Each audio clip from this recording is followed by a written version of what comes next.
Hello and very warm welcome at Amish Cycle 5858. I am Amish Cycle.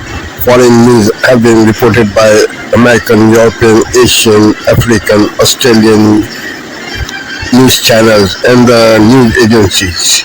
So please let's go to the headlines. Tonight's breaking news as we come on the air, dozens have been around. An NBA head coach who was coaching the game just last night. The FBI sweeping in. They say gambling scandal. Arresting more than 30 current and former players. Coaches and alleged mobsters from four mafia families. What they're accused of doing using high-tech devices, including an X-ray poker table that could read the cards face down. Tonight, authorities say stealing millions. Also breaking tonight, the growing outrage over the demolition of the White House. Tonight, before and after images right here showing the east wing of the White House then, and now completely gone. The president had said his $300 million ballroom would not affect the integrity of the White House. Tonight, the White House is asked, why were the American people not told the entire East Wing was being demolished? And all of this amid the government shutdown day 23 tonight. More than 500,000 federal workers about to miss their first full paycheck. Also, President Trump's newest pardon tonight, this time the founder of Binance, the largest cryptocurrency exchange in the world, and a supporter of the Trump family's crypto business. The president's press late today is connection to his own family's crypto business played into this pardon and how he responded. Tonight's collision on a California interstate, that truck driver now charged with DUI, and authorities now say he's in the U.S. illegally. The plane crashed onto a California soccer field, a woman on the ground hit. And tonight's news, what we've now learned about that woman. And Kim Kardashian revealing she has a brain aneurysm, and what doctors are now saying.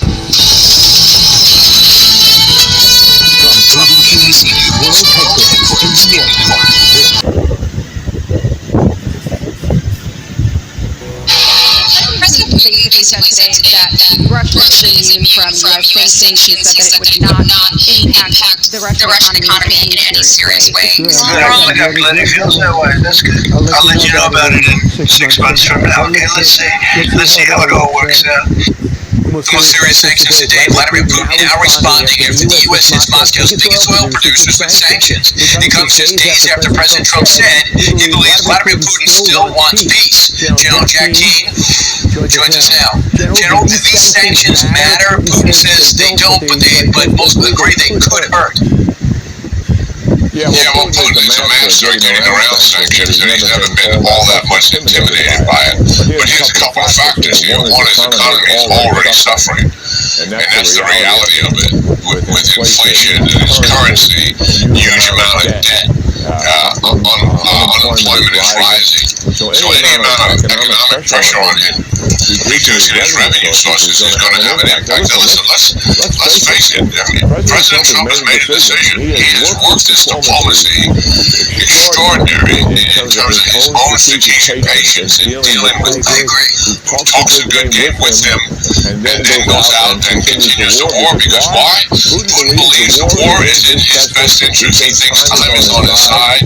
He advertises that he's winning. He's not winning. His last offensive has failed miserably. The reality is that he wants to wear down the United States, to wear down the Europeans, put huge pressure on the civilian population, to put pressure on Zelensky to make concessions. That's why he's escalating the war on civilians. So where are we now? The president's taking the gloves off. He said, I've had enough of this extended diplomacy. I've run out of patience with Putin. I've given him as much rope as possible. I think this is the beginning.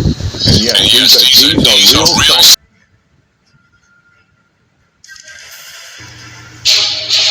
Tonight, the stunning NBA gambling scandal. Civil charged in a massive operation that swept up NBA stars and alleged members of the mafia. NBA standouts, including Portland Trailblazers coach Chauncey Billups and Miami Heat guard Terry Rozier, hit with winning games to high-tech cheating in poker games. The photo evidence just released, including surveillance videos and images of hidden to the protester almost run over. Also tonight, the new satellite images. The east wing of the White House now totally demolished. Shut down fears the long lines at food banks as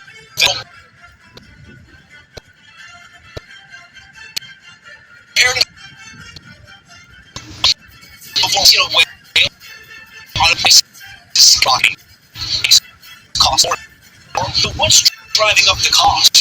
The president's controversial new plan to bring prices down. Our series, The Cost of Denial, the treatment this cancer patient desperately needs. His doctor is accusing the insurance company of cheating.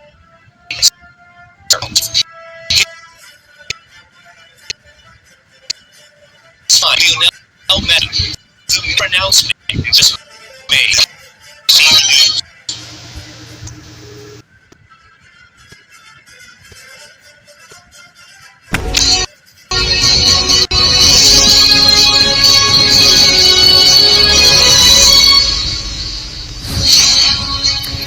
It's 5 o'clock, you're watching the News Hour, and we are waiting for a news conference to begin at the Foreign Office in central London, where the Coalition of the Willing have convened for a meeting today. Ukraine's President Volodymyr Zelensky has met with the Prime Minister and the King as he arrived in London. During the meeting, leaders agreed that countries should increase Ukraine's supply of long-range weapons, something Sir Keir Starmer has been pushing for. It isn't clear whether any concrete decisions were made. We are now waiting. When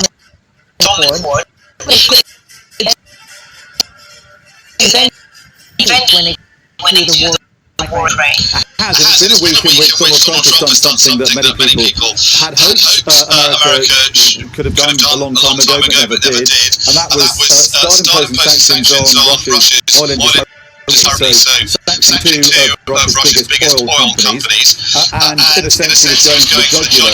Therefore, the oil industry is something that Vladimir Putin really sought heavily. About started doing so, these Indians who have apparently been rather spooked by this and started backing off from handling Russian oil. All of that was giving Ukrainians and their European allies and other allies great sort of hope that this could be a turning point, as Emmanuel Macron, the French president, described it in his participation in this meeting today. The Coalition of the Willing, all these nations that originally got organised to try and propose security guarantees and also the possibility of troops on the ground in Ukraine should any peace deal arise from the peace process that Donald Trump initiated. It has now been focusing itself on that issue of sanctioning Russia's oil industry, but also other issues like long-range weapons that President Zelensky would like to see progress towards. Now, he's making the point to all these leaders today in London that every night his cities and towns get hit by Russian drones, and they are launched from way back behind Russian lines, and he doesn't have enough long-range weapons to hit them, to neutralise that threat, to strike the source of the drones. He'd like to see more of those weapons. He'd like to see Tomahawk missiles from the Americans. There was some hope that would happen, and then Donald Trump seemed to back off the idea after a phone call with Vladimir Putin. There was a fear then that he would swing back. He has swung like a pendulum, of course, throughout this war between Ukraine and Russia, largely sympathising more with Russia. And then he seemed to have another turning about face when he backed off the idea of meeting Vladimir Putin, following that phone call. There were plans for meeting in Budapest between the two leaders, and he went the other way.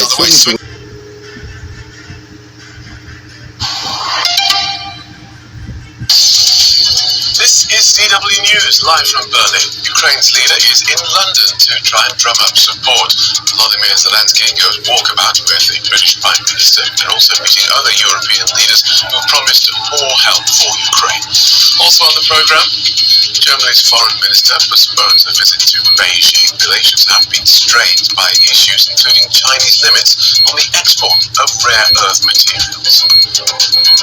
It turns out Germans do have a sense of humour. The German manufacturer of the lift used in the Paris Louvre heist puts out a cheeky ad that's now going through the roof online.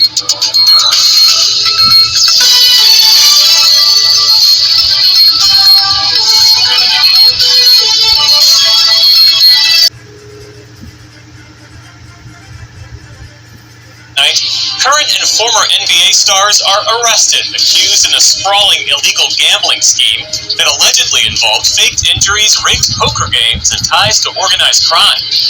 Congress fails to agree on proposals to pay federal workers affected by what is now the second longest government shutdown in U.S. history. And Pennsylvania's top election official responds to the Justice Department's repeated efforts to obtain voter data. In the United States of America, it's the states who run elections, not the federal government.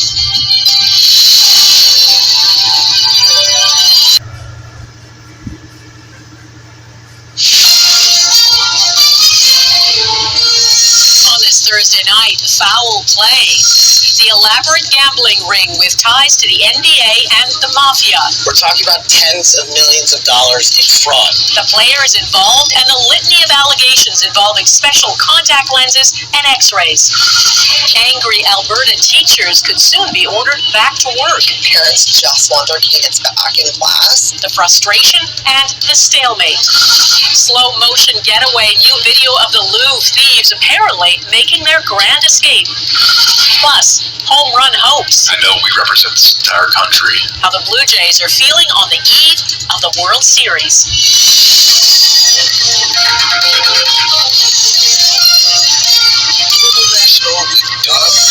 Good evening and thanks for joining us. The NBA has...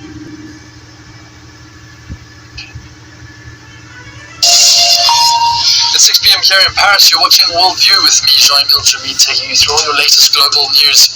Volodymyr Zelensky has just asked the coalition of the willing for deep strike weapons capable of hitting thousands of kilometers into Russian territory. This comes off the back of a marathon London visit where Ukraine's president has met the king, then the prime minister, and he's also talked tactics with NATO's head. We'll get more from London with our correspondent there, Benedict Pavillon. Then Marco Rubio pours cold water on any ideas of West Bank annexation by Israel just before his visit concludes. The US Secretary of State slams the recent Knesset vote, saying it threatens peace. At the same time, Palestinian factions, including Hamas, have agreed to hand Gaza to a technocrat committee. And US Defense Secretary Pete Hegseth confirms an overnight strike against an alleged drug vessel in the Caribbean. Washington says 6 suspected narco-terrorists operating for the Tren de Aragua gang are killed. First nighttime attack in the counter-drug campaign follows 9 previous strikes, killing nearly 40. Venezuela's Nicolas Maduro responds with no war, only peace.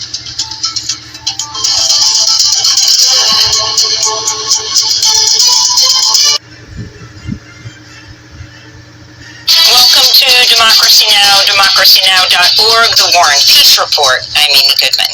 The International Court of Justice has ordered Israel to restore access to the United Nations to deliver food and other basic necessities into the Gaza Strip.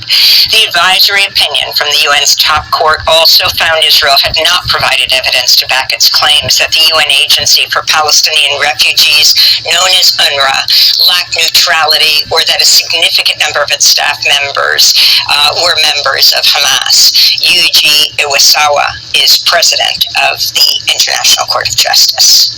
In its final section on international humanitarian law, the court explains that custom international law prohibits the use of starvation of the civilian population as a method of war.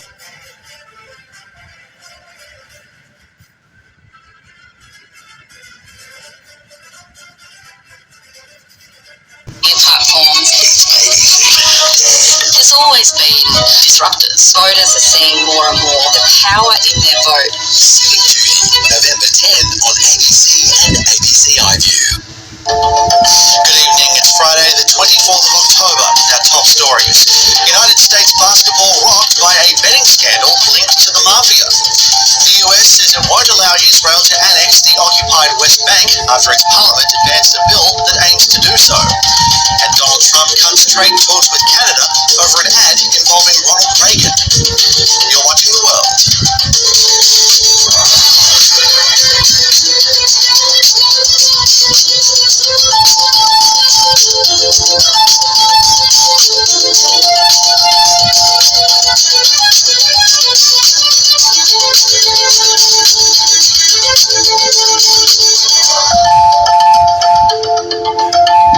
Hello, welcome to the program. I'm Manny Seagus. The National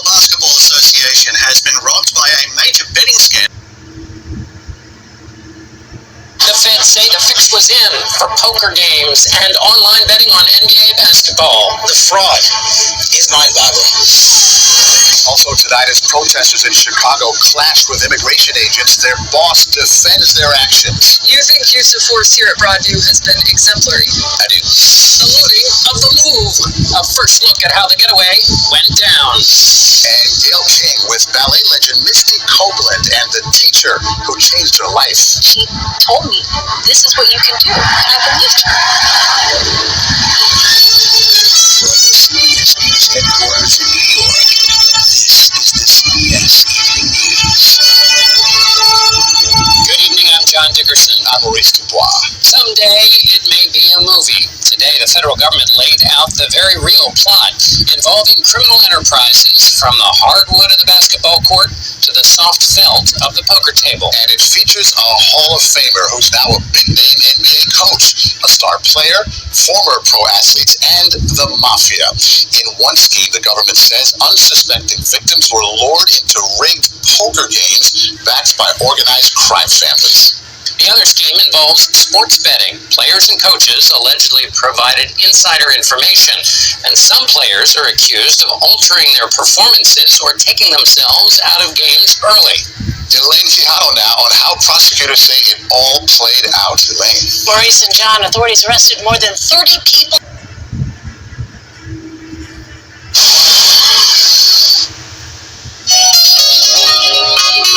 Africa News. The news. Belgium has become the latest Western nation to back Morocco's autonomy plan for the disputed Western Sahara. The Belgian Foreign Minister on Thursday signed a joint declaration with his Moroccan counterpart, affirming that from now on it'll act in line with this position on both diplomatic and economic levels. They also agreed to strengthen cooperation between the two countries. The Moroccan Initiative for Negotiating an Autonomy Statute for the Sahara region, which was presented in 2007 and envisions that this region would fall within the framework of the kingdom's sovereignty and national unity, constitutes the most adequate, serious, credible and realistic basis for reaching a political solution that is fair, lasting and mutually acceptable. The decision aligns Brussels with positions already taken by the United States, Britain and several European Union countries. The conflict over Western Sahara dates back to 1905 and pits Morocco, which considers the desert territory as its own, against the Algeria-backed Polisario Front, which seeks an independent state there. President Alassane Ouattara made a last-ditch effort to rally the youth to support his re-election bid, touting himself as the candidate most committed to their welfare. The 83-year-old is one of 5 candidates from which voters will choose on Saturday. Analysts say voter turnout is likely to be low this year, as many Ivoirians have grown disillusioned with elections that often deepen existing societal conflicts.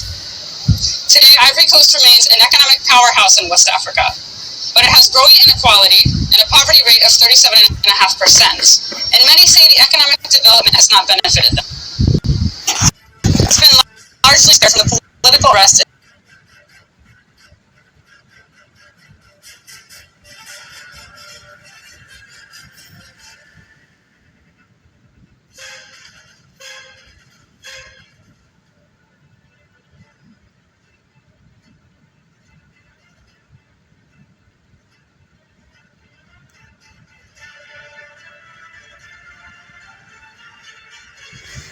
Thank you for watching Amish Shakil 5858. I am Amish Shakil.